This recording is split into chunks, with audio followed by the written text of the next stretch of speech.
As part of our Why I Am a UU series, we often open by reading our 7 principles. I want to do that today, but I want to do it with a preamble. So I'm going to start with a reading from an episode of a British television series called Babylon. The universe speaks in many languages, but in only one voice. The language is not Narn, or human, or Centauri, or Gaiam, or Minbari. It speaks in the language of hope. It speaks in the language of trust. It speaks in the language of strength and the language of compassion. It is the language of the heart and the language of the soul. But it is always the same voice. It is the voice of our ancestors speaking through us, and the voice of our inheritors waiting to be born. It is the small, still voice that says, we are one. No matter the blood, no matter the skin, no matter the world, no matter the star, we are one. No matter the pain, no matter the darkness, no matter the loss, no matter the fear, we are one. Here gathered together in common cause, we agree to recognize this singular truth and this singular rule, that we must be kind to one another, because each voice enriches us and ennobles us, and each voice lost diminishes us. We are the voice of the universe, the soul of creation, the fire that will light the better way to a future. We are one.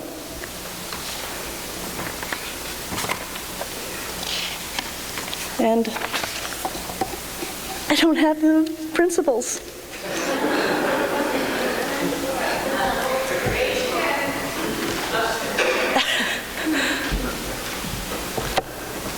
Don't know how that got lost. Page 10 of the hymnal. We, the member congregations of the Unitarian Universalist Association, covenant to affirm and promote the inherent worth and dignity of every person, justice, equity, and compassion in human relations, acceptance of one another, and encouragement to spiritual growth in our congregations. A free and responsible search for truth and meaning, the right of conscience, and the use of the democratic process within our congregations and in society at large. The goal of world community with peace, liberty, and justice for all, respect for the interdependent web of all existence of which we are a part. So this morning's prayer is by Gary Kowalski. I ask that you take a few minutes in prayer and followed by a few minutes of silence. In this quiet hour, may our spirits be renewed. In this gathering of friends, may we be ready to extend ourselves to those in need, and with trust to receive that the hand is offered. In this community of ideals, may we remember the principles that guide us and reflect upon those things that give meaning to our lives, renewing our dedication to serve the highest that we know. In this time of worship, may our minds be open to new truths and our hearts be receptive to love as we give thanks for this life we are blessed to share. This reading is an adaptation of an article written by Erica Nonken in the spring 2014 issue of the UU World.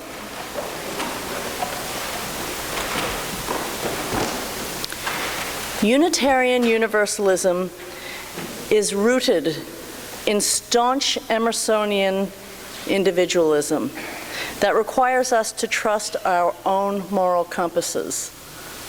While the 7 principles provide us guidance about how our congregations are covenanted in religious community, and while they certainly inspire me personally, we each have to be our own moral arbiters. I remember when I first realized just how hard it is to follow one's moral compass in a world of conflicting norths.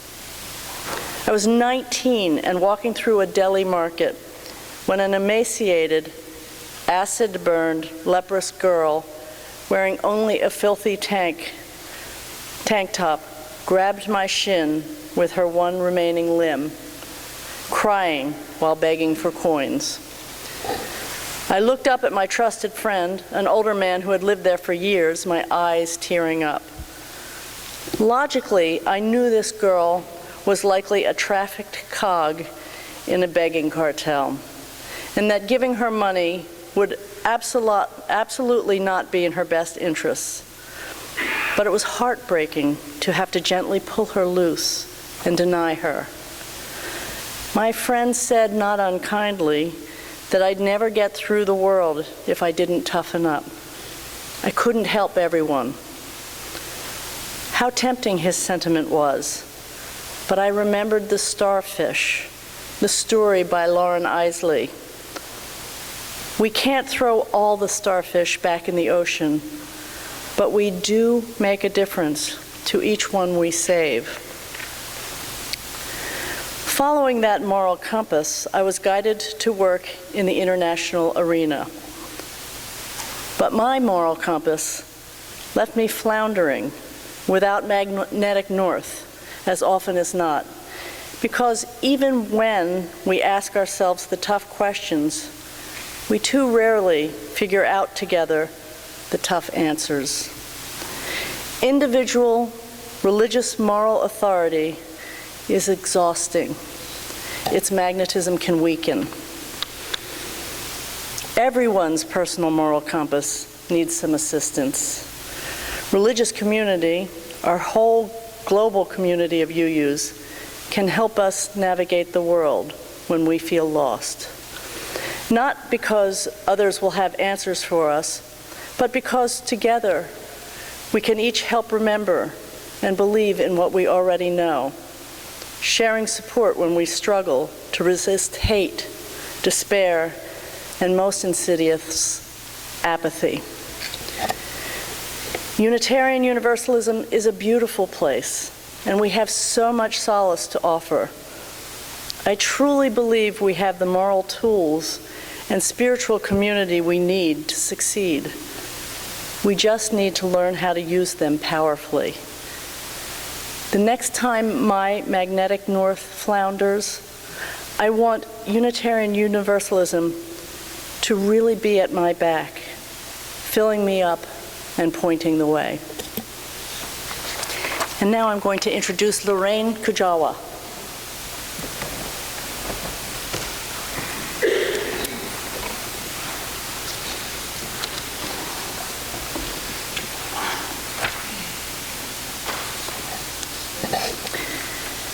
Hi, I've been a member of this church for the last 11 years and wouldn't be anywhere else.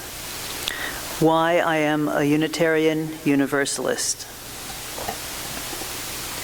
The book Sabbath by Wayne Mueller asked the question, how then shall we live?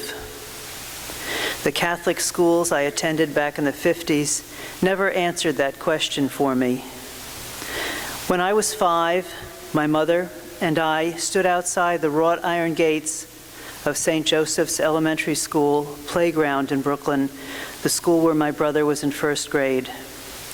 My mother found herself in a circle of 2 other women. I had latched myself onto her hand. My brother ran up to ask her, "How do you spell moon?" She spelled it for him and sent him back to play before the school bell rang. I listened as she continued the conversation with the other mothers.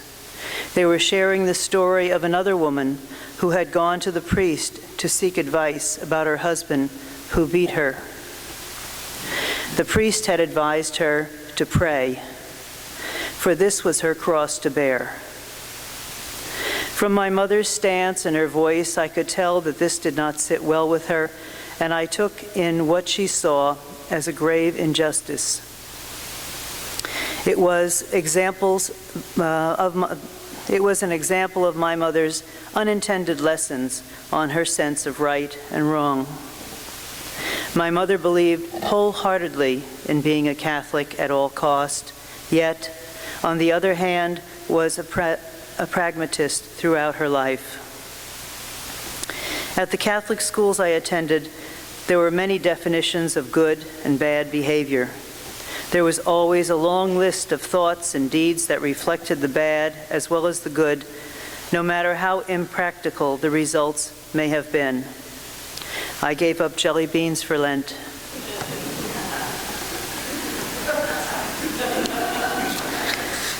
Sometime between first grade and high school, I began to section off beliefs into a separate part of my psyche, such as trust in Santa Claus, the burning in hell for chewing gum in church, the self-condemnation for coveting my neighbor's bicycle. I remember as a college student going to Sunday Mass and sitting behind an older, diminutive woman praying her rosaries, whose face and dress reflected the hardships so common in that inner city neighborhood. The priest's sermon expounded on the receiving of the Eucharistic grace. I could not conceive of how these words would comfort this woman, and I know that they did not comfort me. It was then that I felt a need to seek out a line of spiritual thinking to make up with the questions I had in trying to live a good life. When I was 29, I had come to a crossroads. I had done all the right things, gone to church, confessed any neglected obligations, bad thoughts, unkind actions. I felt this would surely bring me happiness, for good things come to those who wait, right? I remember poring through how-to books looking for answers. In one of the readings, I was shocked, just shocked, to read that your actions actually affected what happened to you in life. Really?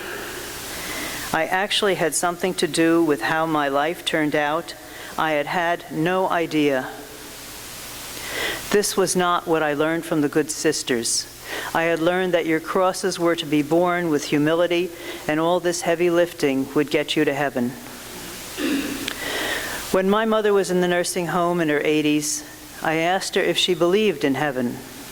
She was not known for her depth of conversation in her later years. She was known to make requests like raising her cup for more tea with a nod in the direction of the cup. She gave me a studied look, rolled her eyes, and returned her line of vision to the TV. I had gotten my answer. We were on the same page. All the years of Catholic schools had not dulled our logic. I'm happy to be a UU because I am surrounded by people who respect me and what I have tried to become. I am honored to feel on equal terms with the thinkers and the doers who abound in this congregation. At the UU, there is an assumption of right and wrong I feel comfortable with. I come here each Sunday looking for thoughts that will make me sort through what I have become as a person and what there is yet to do, and to see my connection to those I have learned to admire. Two things I always wanted from life were to be happy and to be wise. I am a Unitarian because I am drawn to people who consider happiness a must-do in life and not the byproduct of wanting too much. I watch those around me and am touched by what I see in their practice of wisdom every day. I am blessed with the opportunity to be getting older and still be seeking both happiness and wisdom. Being a UU has lightened the load, and I must admit it is easier to dance without all that baggage. How then shall we live? The UU offers answers, but mostly there are questions. They are for me to answer for myself, and I am satisfied with that.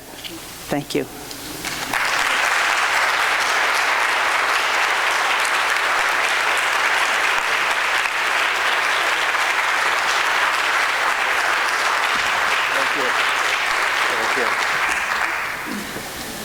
Good morning. My name is Mason Morfit. I'm a member of this church for maybe 3 or 4 years, and before that I was a member at the UU Church in Boise, Idaho for 5 years. My first encounter with Unitarian Universalism was 10 years ago in Idaho under the guidance of our son Cameron. This was not something I would have sought out on my own. But when your son invites you, what can you do? My last name is Morfit, but my nickname in school became, of course, Misfit. And Misfit was very apt, as I felt I never truly fit in, pretty much anywhere. Trouble in school, trouble at home, you get the picture. And this all ran on a steady diet of anger, sorrow, and rage, generally kept out of sight, but which of course further prevented me from ever really fitting in. And even if I had fit in, I would not have been capable of feeling a sense of belonging. So you can imagine my relief when there in Idaho, I learned of a community where the welcome inclusion of everyone, even me, followed from their first principle, the inherent worth and dignity of every person. So of course, I was in, thus distinguishing myself from Groucho Marx and his declaration that he would never join any club that would have him as a member. Much of my life had been clouded by my dark voice, a voice that said something, especially me, should be different from how it was. And much of my life had no spiritual compass, or at best a very quite undeveloped spiritual compass. Managing my dark side and beginning to experience more light in my life has involved the support of a myriad of sources. My wife Jane, workshops, friends, the UU community of Boise, and now the UU community here in Provincetown. When I joined the Boise UU Fellowship 10 years ago, I found inquiring, open-minded fellow travelers. I was encouraged to explore various spiritual ideas and to cobble together a spiritual belief system especially tailored for myself. I admit to being initially wary, because this was my first attempt at a formal religious experience in 60 years. When I was a child, my mother had taken me to Sunday school, but that did not feel like a particularly spiritual experience. My own memory of it is that it consisted mostly of memorizing biblical factoids. And I resisted any dogma I experienced, a resistance similar to my difficulty with authority. In the UU Fellowship in Idaho, I immediately liked not being told what to believe, while sharing a common commitment to live and work toward peace and social justice. I loved that Unitarian Universalism involved an organic democratic process, which has no rigid dogma. Most importantly, I felt welcomed into the Boise UU Fellowship by individuals who personally reached out to me. I found myself a newcomer, elbow to elbow with some of the region's top movers and shakers, moving and shaking important things. Soon I was on this and that committee. Jane and I even brought a production of John and James's Just Married to the fellowship there in Idaho. And the sky didn't fall. These UU folks walked their talk, and by walking their talk, the Idaho UUers helped me walk my talk. Here in Provincetown, I've been embraced by a new community and inspired by a group of people who offer it all. A beautiful building, a great choir, wonderful minister, not me, but Reverend Kate, an active social justice movement, and drag bingo. Yeah. While the sermons are great, the building stupendous, the choir magnificent, and the drag bingo outrageous, what attracts and sustains me the most is the caring and support everyone here has for one another. This community of kindred spirits, people committed to love, to peace, to truth, to helping each other, as stated in the affirmation, and committed to the inclusion of all people with justice for all, as stated in the principles, has become invaluable to me. Leading by example, our UU community here supports me in my own daily quest to live the principles, to stay consciously open to love and abundance, and to manage my dark voice. I love that this church supports every spiritual path, including the one I'm discovering for myself. I love that the sharing of joys and sorrows reminds me of how interconnected we all are. I love how Pastor Brenda motivates us in her fierce fight for racial justice and low-income housing. And I love that every time I turn around, there's another magnificent volunteer making yet another amazing contribution.